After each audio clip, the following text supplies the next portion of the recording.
재건축 하면 딱 떠오르는 게 있죠. 바로 용적률입니다.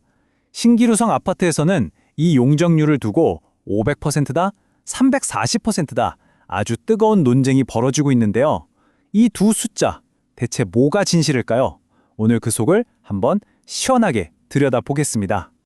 자, 그래서 오늘 우리가 뭘 짚어볼 거냐면요. 먼저 이 논쟁의 시작이 된 숫자들, 그리고 이걸 두고 맞서는 두 가지 계획안을 비교해 볼 겁니다. 그리고 제일 중요한 거 바로 500% 용적률. 이게 진짜 가능한 건지, 혹시 우리가 모르는 비용이나 위험은 없는지 하나하나 따져보겠습니다. 그럼 바로 시작해 볼까요? 이 모든 이야기의 출발점은요, 정말 단순한 질문 하나에서 시작합니다. 주민들 사이에서 계속해서 나오고 있는 바로 그 질문이죠. 바로 이겁니다. 통합으로 가면 용적률 500%가 가능하고 단독으로 하면 340%밖에 안 된다더라. 이 말 한마디가 지금 주민들의 마음을 엄청나게 흔들고 있는 거죠. 그런데 과연 이게 전부일까요? 반대쪽에서는 이게 현실을 너무 단순하게 보는 거라고, 훨씬 더 복잡한 이야기가 숨어 있다고 주장합니다. 좋습니다. 그럼 지금부터 우성아파트의 미래를 두고 경쟁하는 두 가지 큰 그림, 단독 재건축과 통합 재건축이 뭐가 다른지 한번 살펴보죠. 자, 왼쪽을 보시면 이게 바로 단독 계획입니다. 우리 그러니까 우성 1차 아파트만 따로 재건축하자는 거죠.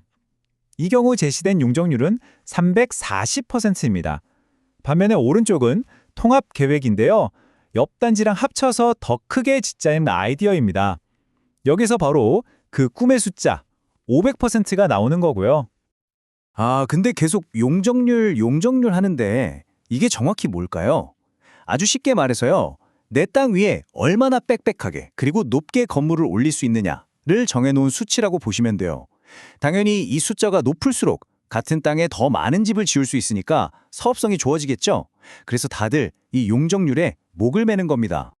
자, 그럼 이제 본론으로 들어가서 도대체 이 500%라는 숫자는 어디서 튀어나온 걸까요? 이게 정말 실현 가능한 목표일까요?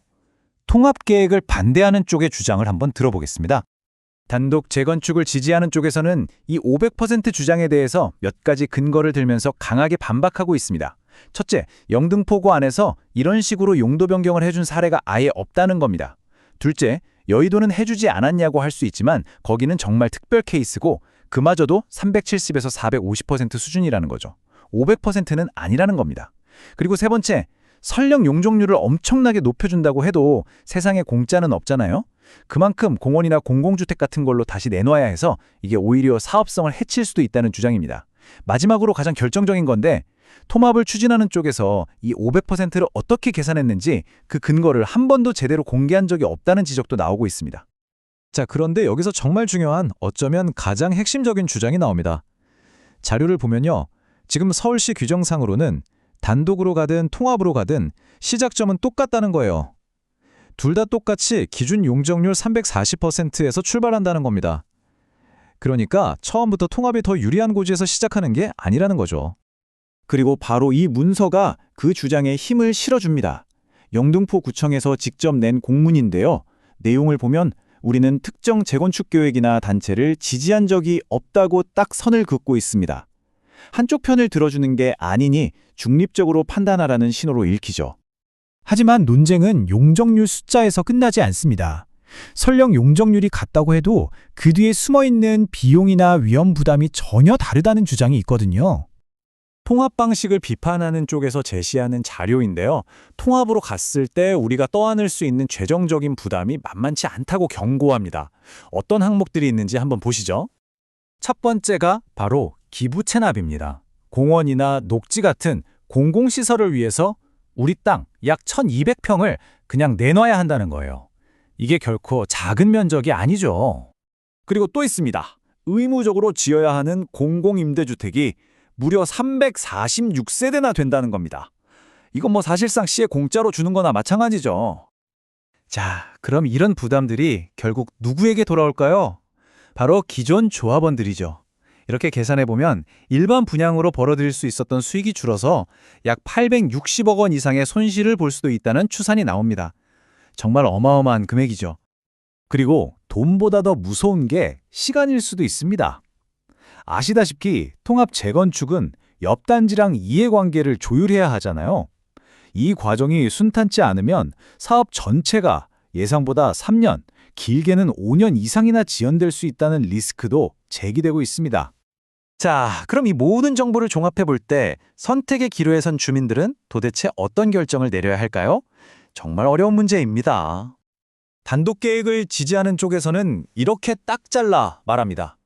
뜬구름 잡는 500%의 꿈 대신 눈앞에 확실한 340% 단독 재건축으로 내 재산을 지키자고요. 한마디로 불확실한 미래에 베팅하지 말자는 거죠. 결국 이 선택은 이겁니다.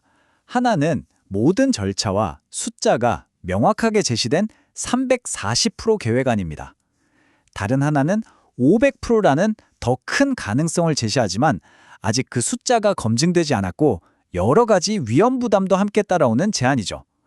안정성과 가능성 사이의 어려운 저울질이라고 할 수 있겠네요. 오늘 여러 주장을 살펴봤는데요. 결국 판단은 주민 각자의 몫입니다. 그래서 마지막으로 이런 질문을 던져보고 싶습니다. 이렇게 정보가 엇갈리는 상황에서 내 소중한 자산을 지키기 위해 여러분 스스로 반드시 확인하고 따져봐야 할 사실은 과연 무엇일까요?